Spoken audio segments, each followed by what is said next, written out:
बिस्मिल्लाहिर्रहमानिर्रहीम अस्सलाम वालेकुम। अल्लाह ताला से दुआ है कि अल्लाह ताला आपके रिस्क में कुशादगी करे। आज हम बनाने जा रहे हैं कुछ मीठे की इतनी मज़ेदार रेसिपी। मैंने सोचा ईद आ रही है, क्योंकि ना ईद स्पेशल कोई रेसिपी ट्राई की जाए। ईद आ रही है और हम कोई मज़े की डिफरेंट रेसिपी ट्राई ना करें, कैसे हो सकता है। तो आज हम बनाने जा रहे हैं शीर ख़ौरमा से बिल्कुल डिफरेंट रेसिपी होगी। कोशिश करूँगी कि आपको एक शीर ख़ौरमा की भी रेसिपी दे दूँ, लेकिन आज हम बनाने जा रहे हैं लबी शीरी। तो उसके हिसाब से मैंने क्या लिया है, कलरफुल सी ये सेवइयाँ नहीं होती वो ले लिया, ठीक है। उसका हाफ़ पैक मैंने आपको दिखाया, पैकेट कितना सा होता है, वो जो नॉर्मल साइज़ का होता है, उसका हाफ़ पैकेट मैंने ले लिया। क्योंकि ज़्यादा चीज़ें डालनी है तो इसलिए एकदम से ज़्यादा डाल देंगे तो वो ना इकट्ठा से ना वो नहीं होता कि गतावा कहते हैं, बड़े गुल जाता है, वो हो जाएगा। इसलिए थोड़ी थोड़ी चीज़ें जो है ना वो हम ऐसे करके ले लेंगे। अच्छा, मैंने हाफ़ जो है ना वो सेविया का पैकेट डाल लिया था। इसमें तकरीबन 1 से 1.5 कप इसमें पानी डालेगा, ये इसी में पक के रेडी हो जाएंगे, ठीक है। मैंने 1.5 कप डाल दिया, मेरा छोटा कप था। उसमें मैंने तकरीबन 2 टेबल स्पून मैंने ऑयल ऐड किया है, और साथ में 1 सर्विंग स्पून आपको नज़र आया था कि मैंने चीनी भी ऐड किया है इसमें, ठीक है। ये सारी ये चीज़ें ऐड करके आपने इसको ना बस इस तरह ना कवर करके रख देना है। ये इसी में दम में और इसी पानी में हो जाएंगे, ठीक है। 1 कप नहीं मैंने डाला, 1 से 1.5 कप छोटा वाला कप जो होता है ना वो ऐड किया। इस तरह से आपने मिक्सिंग कर लेनी है। ये पहले मैंने थोड़ा सा 1 कप डाल के चेक किया, तो मुझे लग रहा था कच्ची कच्ची, तो मैंने हाफ़ कप और ऐड कर दिया था इस। अच्छा, आपने आपकी ना इसी में हो जाएंगे, आपने ज़्यादा पानी नहीं ऐड करना, वरना ना ये चिपक जाती हैं साथ में ना। तो इतना ही पानी आपने ऐड करना है, और साथ ही साथ ना ये इसी में ड्राई हो के ना आपको बिल्कुल ज़बरदस्ती बन जाएगी सेवइयाँ। अब तो नेक्स्ट पे मैंने क्या किया, दूध ले लिया, तकरीबन 2 बड़े वाले कप मेरे पास दूध था। अच्छा, मैंने ऑल पर्स दूध लिया, आप बेशक घर वाला गिर भी ले सकते हैं, लेकिन ये होता है कि ज़रा इससे बाहर वाले दूध से ज़रा टेस्ट अच्छा बन जाता है। तो मैंने ये 2 कप बड़े वाले कप जो होते हैं ना वो ऐड कर दिए, ठीक है। बहुत बड़ा कप था ये। उसके बाद मैंने 1.5 सर्विंग स्पून जो है ना वो मैंने शुगर का ऐड कर दिया। अच्छा, कुछ लोग कम कम भी मीठा खाते हैं और कुछ ज़्यादा ही मीठा खा लेते हैं, तो आपने अपने अकॉर्डिंगली एडजस्ट करना है जितना आप खा लेते हैं, ठीक है। मैंने 1.5 ये नॉर्मल जो है वो शुगर होगी इसमें।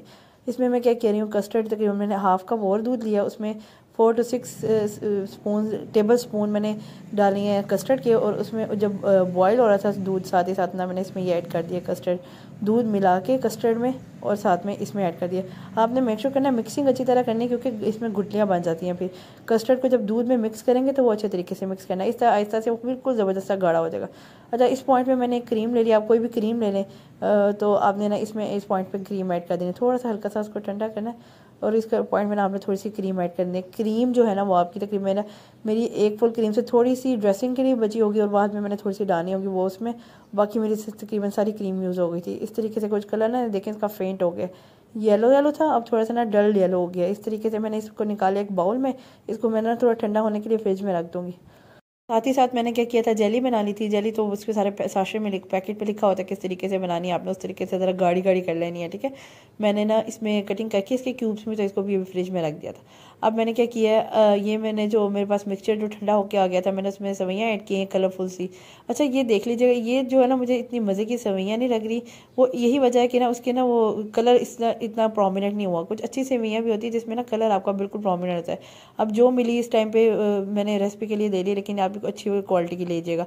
अच्छा, ये इसमें मैंने क्या किया, फ्रूट ऐड कर दिया है, केले हैं, और साथ में मेरे पास सेब है, मैंने वो कटिंग करके छिलकों के साथ ज़रा अच्छी लुक आती है उसकी ना सेब की ना, तो मैंने इस तरीके से इसको कटिंग करके इसमें ऐड कर दिया। अच्छा, आपने ना इस पॉइंट में मैं इसमें जेली नहीं ऐड करूँगी, क्योंकि वो ना जेली बिल्कुल टूट जाएगी।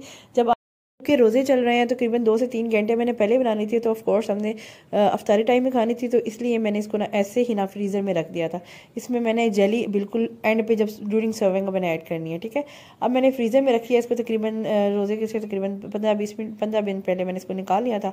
निकालने के बाद मैंने इसमें क्रीम थोड़ी सी और ऐड की है, हम सुकून नहीं आता ज़रा और टेस्टफुल करने के लिए मैंने क्रीम और ऐड कर दी इसके अंदर, ठीक है। क्रीम ऐड करने के बाद आपने क्या करना है, मेरे पास कोई अगर आपके पास कोई ड्राई फ्रूट्स है, ये ऑप्शनल है मेरा, मैंने डाल दिए बादाम, आपने डालने हैं तो ठीक है, अदरवाइज़ आप इसको स्किप भी कर सकते हैं।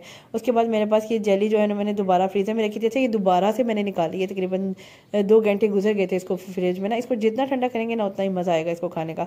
इस तरीके से मैंने क्या किया, जेली डाल दी है ग्रीन वाली, और साथ ही साथ ना मैं ऊपर इसके ना रेड वाली जेली डाल लूँगी, ठीक है। इस तरीके से आपने क्या करना है, ये दोनों जेली ऐड करने के बाद ना इसको बड़ी हल्के हाथों से ना आपने मिक्स कर देना है। अगर आप वाकई ईदी डब्बल लेना चाहते हैं तो ये मीठा सब अपने घर वालों को, स्पेशली मर्द हज़रात को खिलाएं, वो तो खुश हो जाएंगे ये चीज़ें खा के। अच्छा, सेवइयाँ तो एक पुरानी चीज़ हो गई, ट्रेंड हो गया। सेवइयाँ भी मैं इंशाल्लाह कोशिश करूँगी कि सेवइयाँ का भी एक रेसिपी हो जाए, लेकिन डिपेंड ऑन के अगर टाइम मिलेगा तो बना दूँगी, वरना इंशाल्लाह फिर कभी बना लेंगे सेवइयों की रेसिपी। मैंने कहा ये थोड़ी डिफरेंट इस दफ़ा कर लेते हैं, तो कोशिश करूँगी कि सेवइयों की रेसिपी हो। अच्छा, इसके बाद ऐड करने के बाद मैंने मिक्सिंग कर लेनी है। बहुत ज़बरदस्त रेसिपी है, मस्ट ट्राई रेसिपी है। ये इतना मज़ा आता है ना खाने का, इसमें वो जो छोटे छोटे चंक्स चीज़ों के और इसमें जो क्रीमी टेक्सचर है, फिर इसमें सेवइयाँ हैं, ये सारा बहुत मज़े का एक मिक्सचर बन जाता है। अच्छा, इस तरह से मैंने क्या किया कि एक डिश आउट कर लिया इसको दूसरी डिश में, क्योंकि वो ज़रा थोड़ी सर्विंग भी एक मैटर करता है कि आपका सर्विंग आपने कैसे सर्व कैसे किया है, ये चीज़ का ज़रूर ख्याल रखा करें, क्योंकि वो बहुत बड़ा बर्तन लग रहा था मुझे, तो मैंने ना इसमें इस तरह से डिश आउट कर दिया। कुछ इस तरह से डेकोरेशन करने के लिए भी किया, वो बस मैंने मिक्सिंग के लिए वो ले लिया था। अच्छा, इस तरीके से मैंने ये सारा जो है ना वो इसमें ऐड कर देना है। इसको जितना ठंडा करके खाएंगे ना उतना ही इसमें इसको ना मज़ा आएगा। तो आपने ये, क्योंकि मैंने तकरीबन 2 से 3 बजे के बनाया हुआ, तो आपको पता है अफ्तारी जो है ना वो तकरीबन 6 बजे के करीब होती है, तो उस हिसाब से मुझे काफ़ी टाइम मिल गया था ना इसको ठंडा करने के लिए। इस तरह से मैंने कुछ क्यूब्स की फॉर्म में ऊपर वो मेरे पास बच गई थी जेलीज, बल्कि मैंने बचा ली थी कि ऊपर थोड़ी सी डेकोरेशन प्यारी लगेगी कर लेंगे, तो मैंने जेलीज ऐसे रख ली हैं और साथ में ना बादाम ऐसे हाफ कट करके ना ऊपर से ऐसे सर्व कर दिए। आज की मेरी रबे शीरी की रेसिपी कंप्लीट है। अगर आपको मेरी रेसिपीज़ पसंद आती हैं और मेरे आइडियाज़ पसंद आते हैं तो मुझे मस्ट फॉलो किया करें, मेरे चैनल को लाइक शेयर सब्सक्राइब किया करें, and don't forget to share it with your friends and family, ताकि वो भी इतनी मज़े मज़े की रेसिपीज़ बना सकें। ये ईद पे ज़रूर बनाएं और सबको खिलाएं और इन्जॉय करें, और उम्मीद करती हूँ कि आपकी ईद बहुत अच्छी गुजरेगी। नेक्स्ट इंशाल्लाह इससे भी मज़ेदार वीडियो लेकर हाजिर होंगी। नेक्स्ट वीडियो तक के लिए अल्लाह हाफ़िज़।